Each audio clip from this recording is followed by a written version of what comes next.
Following the battles against Majin Buu, peace has returned to Earth, as Caulifla searches for the woman known as Kale. A certain god of destruction and angel set their sights on Earth. Now it is up to Goku and the rest to use the power of a god and protect Earth. The Battle of Gods begins now.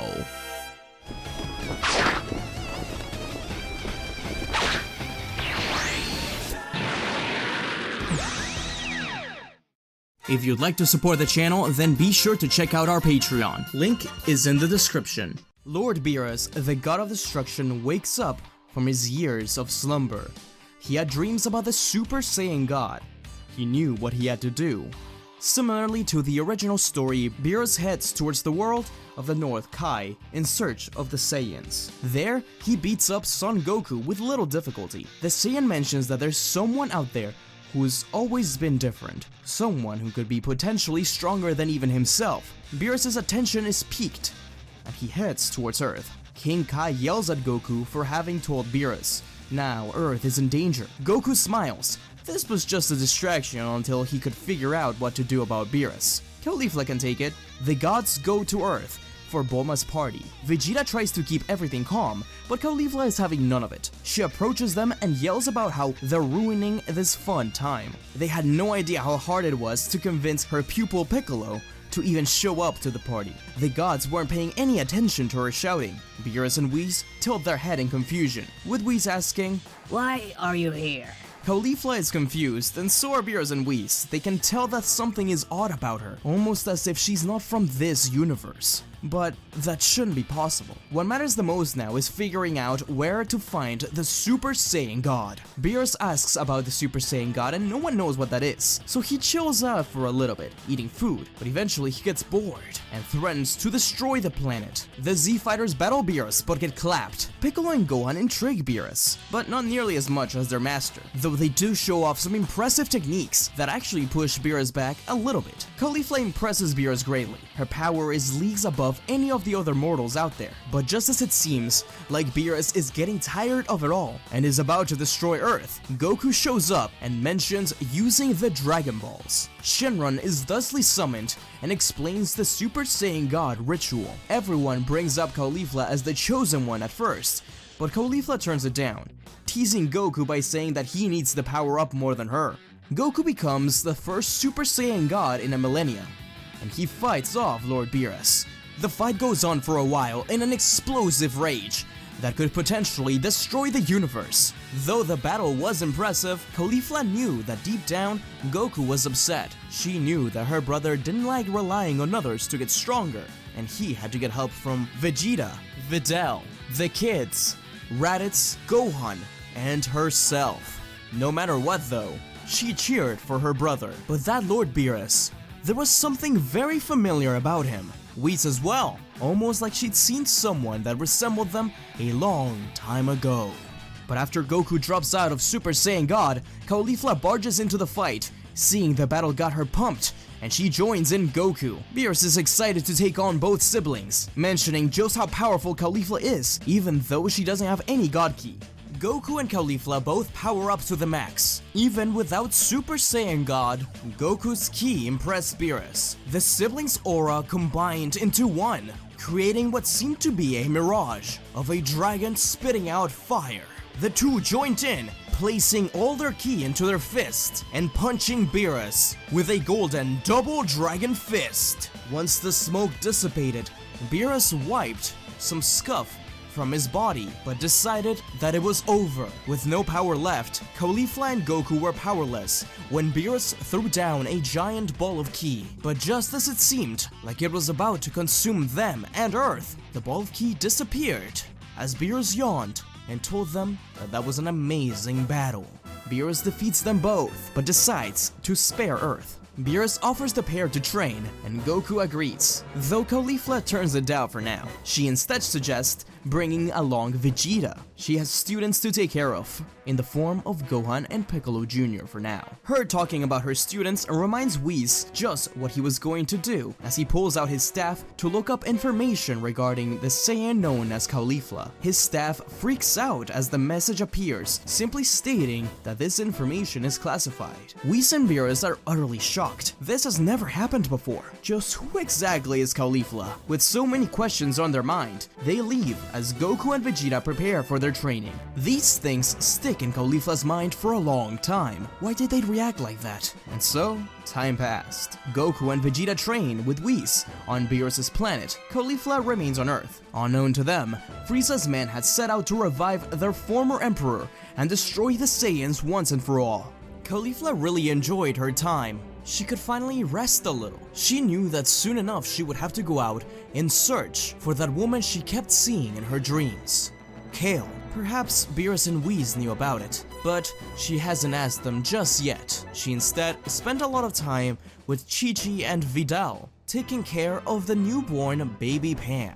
She loved spending time with her. She reminded her a little bit of herself. She was very spunky and had an attitude like a child she had never seen before. Her training with Piccolo continued, and he was just getting stronger and stronger, though he thought there was something missing and had some ideas. Goku used the Dragon Balls to find out how to get stronger. Perhaps he could do something like that himself. But the day of reckoning arrived, as Lord Frieza was revived and trained for several months in preparation for his arrival on Earth. When he arrives on Earth and destroys the city, Caulifla and the Z-Fighters unite in a force against him. Piccolo and Gohan face off against Tagoma and Shizame. Even as the soldiers trained with Frieza, they don't stand a chance against Caulifla's students, with Piccolo showing off a new technique he'd come up with, the Special Beam Cannon. It pierced right through Tagoma and Shizame, alongside Gohan's Kiko-Ho, getting rid of pretty much the entire army in one fell swoop. Although the minions are easy to work through, Frieza is an entirely different story. In merely his base form, Frieza is able to take down every single one of the heroes, except for Caulifla and Gohan. Caulifla continues to protect Gohan, to the point where she was being tortured by death beams. At first, they didn't hurt much, but Frieza transformed into his final form, and Caulifla was beginning to have trouble. Gohan and Piccolo couldn't stand to watch her like this, and they both stepped up, fighting valiantly against Frieza. They do well, even performing a double Kiko-Ho, which seems to hurt Frieza. The Emperor has had enough, and shows off his brand new state, Golden Frieza. With that, Caulifla knows she once again needs to step up, turning into Super Saiyan 2 as she tells Gohan and Piccolo to rest. Frieza is shocked to see her powered up so much, but he's still confident. Caulifla quickly realizes this, launching into a barrage. As a Super Saiyan 3, Frieza begins to lose stamina and starts to put everything he had trained for into his punches. No matter how much it hurt him, she had to go down first. Caulifla was pushed to the edge as Frieza started to win. As she thinks she may lose, she quickly thinks of something, grabbing onto Frieza, feeling for her brother's ki, and teleporting over to them. Everyone is speechless as she disappears, not knowing where she went. But Raditz knew it had to be over at Beerus's. She wasn't able to teleport before because Goku and Vegeta were training as Super Saiyan Gods and couldn't feel their ki. Now that they were simply eating, she teleported right into the dinner table, spilling everything all over the gods and Frieza. Goku was upset about the food, but Vegeta was much more concerned about Frieza. He asks what the hell is going on, to which Caulifla responds with, "Doesn't matter, Frieza's back.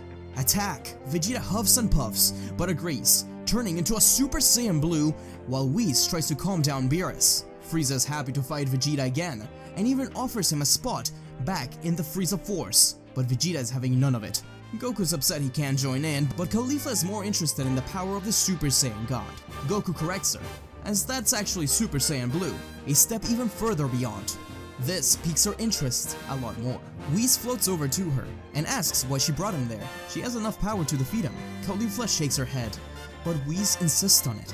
Caulifla then realizes that her power hasn't depleted as much as she thought. that power she unlocked during the battles against Boo, they were still with her, but it seemed like she was just not confident enough in them. That's why she wanted to rely on her brother and Vegeta. Goku realized the struggle within Caulifla and rushed over to Vegeta, whispering to him to give her another chance in fighting. Vegeta starts to argue, and Goku argued back. Funny enough, this gave Caulifla the chance to jump in. Whis coached her a little bit as she fought, making sure to encourage her to really dig deep into her subconsciousness and power, and search for what she needed. Finally, as it seemed like she was going to do it, she was shot through the chest by a death beam. She ended up on the ground, but Goku and Vegeta both rushed down to help her. Standing back to back to attack Frieza, Caulifla grabbed both of them and said that she wanted to do this, that she believed in herself. She just needs a little bit more help. Vegeta surprisingly agreed with her. Deep down, he cared about his friends. Vegeta helped her up, as did Goku. She just needed a little bit of energy as they poured their ki into her. Caulifla's aura sparked into blue, though not quite a god. She put her arm up. Goku rushed up, fired a Kamehameha, which Frieza avoided. Vegeta then appeared behind Frieza and slammed him down. Finally, to finish it all off, Caulifla fired the most powerful Kiko Ho and disintegrated Frieza. Once again, his threat was over. Caulifla panted, fell down to the ground and spat out blood. Even so, she was happy. Not only did she defeat Frieza, but her students had proven to have gotten much stronger, and she had felt and seen the power of gods. Maybe it was time to start training alongside her brother. Power was impressive, but in just a few months, her brother and Vegeta had not only caught up with her, but surpassed her, with no signs of stopping. She was healed, she turned to Whis and asked if she could join in.